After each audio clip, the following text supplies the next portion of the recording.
প্রিয় দর্শক, এ সময়ে সোশ্যাল মিডিয়ায় একমাত্র আলোচিত নায়িকা চিত্রনায়িকা শবনম ইয়াসমিন বুবলী। চিত্রনায়িকা শবনম ইয়াসমিন বুবলী একের পর এক প্রোগ্রাম করছেন।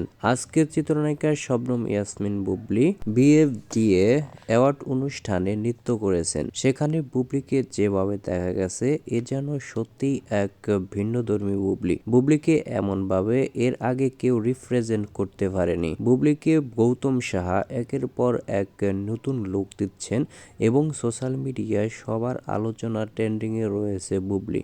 বুবলীর এমন সব লুক বর্তমানে আসলে প্রশংসিতের দুনিয়ায়। বুবলীর যে বর্তমানে একের পর এক অনুষ্ঠানে হাজির হচ্ছেন এবং বুবলীর যে ধামাকা দেখাচ্ছেন তা সত্যি প্রশংসনীয়। আজকে বুবলীকে যে রূপে অনুষ্ঠানে দেখা গেছে, যে রূপে অনুষ্ঠানে নৃত্য করেছেন, এ যেন সত্যিই এক ভিন্নধর্মী কোনো বুবলী। বুবলী বর্তমানে প্রতিনিয়তই প্রশংসিত হচ্ছে।